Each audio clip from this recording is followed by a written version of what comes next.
Pero ang tanong, kulang ba talaga ang opportunities? Opportunities are like water.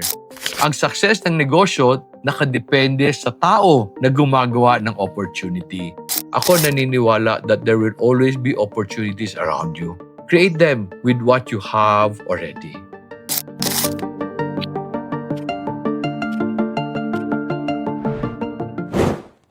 Lahat na lang ng tao nagko-complain today. Kulang ang sweldo, kulang ang kita kasi mahal na ang bilihin, maraming kulang ang gobyerno.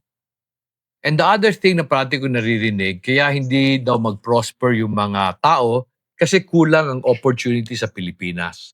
Totoo yun. They've lost confidence in our government and basically they've lost confidence in the country as a whole. What do you do? Pero ang tanong, kulang ba talaga ang opportunities? During the pandemic, nag-ikot ako sa mga kaibigan ko na nagninegosyo. So meron akong isang kaibigan who was the distributor of one of the major car brands in Northern Mindanao. So sabi ko sa kanya, kasi pandemic eh, sabi ko sa kanya, pare, kamusta negosyo? Ang mga tao hindi lumalabas paano benta mo sa kotse? Alam mo sabi niya sa akin, Dok, hindi pwedeng tanggapin ko na walang opportunity. Dapat maghanap ako kasi may sisweldohan ako, may babayaran akong rent, meron kaming mga pinapakaing pamilya. Hindi pwede ang walang opportunity. Kung may nawala man, we need to create new ones. Tapos meron siyang sinabi sa akin na medyo na-impress ako. Sabi niya sa akin, Dong, alam mo ba na ang tubig will always find a way to flow forward? Even pag hinarangan mo yung dinadaanan niya, maghahanap siya ng paraan makalabas. Sabi niya sa akin, opportunities are like water. There will always be opportunities sa market or sa buong mundo. Pag hinarangan mo yung dinadaanan niya, maghahanap siya ng pupuntahan. Ako na-realize ko, nangyayari yan today. Today, June 2026. Nag-aaway ang Israel, US at Iran. So they closed the Strait of Hormuz. So everybody's hurting. However, water will always flow. Opportunities will always find a way to move. So I don't know how true this is, but there is now a railway being built from Iran to go to China. Kasi yung dagat, sinarhan. Yung iba naman ng kailangan ng gasolina will go and buy from someone else. In fact, today, I believe, linif na ng US ang sanction sa Russia that Russia can now sell oil. Now, this is not about the war. This is not about the Middle East. Ang sinasabi ko lang, opportunities will find a way to move forward. Kailangan lang natin hanapin kung saan sila pupunta. Kung meron pa ring opportunities, ang tanong ng tao, where do I find them? Oftentimes when I give business seminars, ang parating tinatanong sa akin ng mga nag-a-attend, Sir Dong, anong magandang opportunity i-pursue? Anong magandang negosyo ang simulan? Ang sagot ko parate, walang magandang negosyo, walang pangit. Lahat ng negosyo maganda, lahat ng negosyo pangit. Ang success ng negosyo hindi nakadepende sa opportunity na pinupursu mo. Ang success ng negosyo nakadepende sa tao na gumagawa ng opportunity. So ang parati kong sinasabi is, anong meron ka na? Kung nawala man ang opportunity sa palibot mo, tanungin mo, anong pwede kong gawin sa meron na ako? Alam mo si Stephen Covey, yung nagsulat ng 7 Habits of Highly Effective People, meron siyang isang prinsipyo na I think is good and bad. Yung prinsipyo na yun, he said, begin with the end in mind.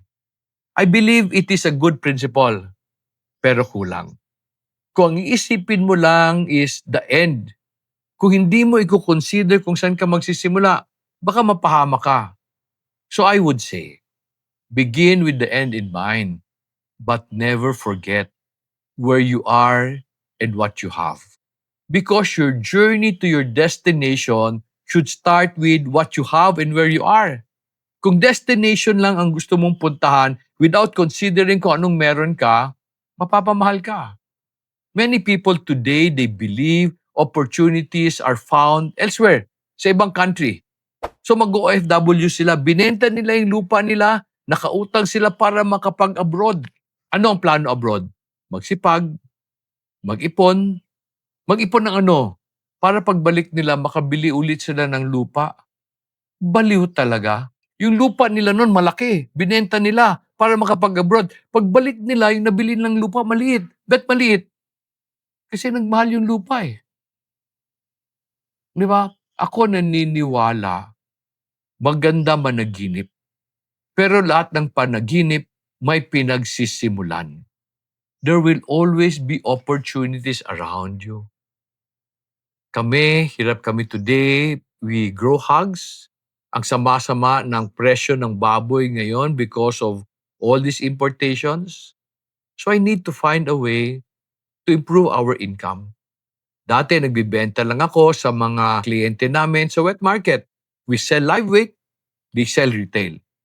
Ako naman inisip ko, how can I increase my income? Yung retail price, bumaba man, hindi ganun kababa. So what did we do? Gumawa kami ng tosino, gumawa kami ng longganisa, para makabenta sa mga kliyente namin na bumibili ng gulay at ibang produkto namin. We created new opportunities. Ako naniniwala that there will always be opportunities around you. Create them with what you have already. Huwag kang mag-isip ng kung anong magandang bagay kasi kung hindi siya based sa kung anong meron ka, baka mapautang ka, tas hindi pa tayo sigurado kung maganda yon. Kaibigan, hindi kita iniinsulto when I say walang kulang. I just want you to realize and understand na meron kang pwedeng gawin para mapunuan ang kulang. Ako, I believe that is the gift that God gave us. God created us in His image and likeness. He gave us a mind that can create opportunities from the things God has given us already. Sana nakatulong ako sa iyo. Sana meron akong naambag sa buhay mo. I wish that you will have a fruitful life. Pero sana rin maintindihan mo, ang fruits hindi hinahanap, ginagawa. Hindi siya binibili ng farmer. Pinapalaki niya yung puno para magkaroon siya ng fruits. Your success in the future will not depend on the government or the economy or the opportunities around you. Your success will depend on you. Maraming salamat sa pagpapakinig. I hope to see you in my future videos. Kung natulungan kita, can you help me help others also? Can you share this video? So again, maraming salamat. May God bless you. Let me just share something with you. Balak mo ba magnegosyo? Gusto mo bang malaman ang tamang mindset ng isang entrepreneur and ang ugali na dapat niyang i-develop? We have a program in the website of Similia entitled The Essentials of Business. Ang focus naman noon is the business itself. How to build a healthy organization, how to manage people and finances, how to become a strategic thinker, and many more. Sana you will check out that program kasi marami na siyang natulungan.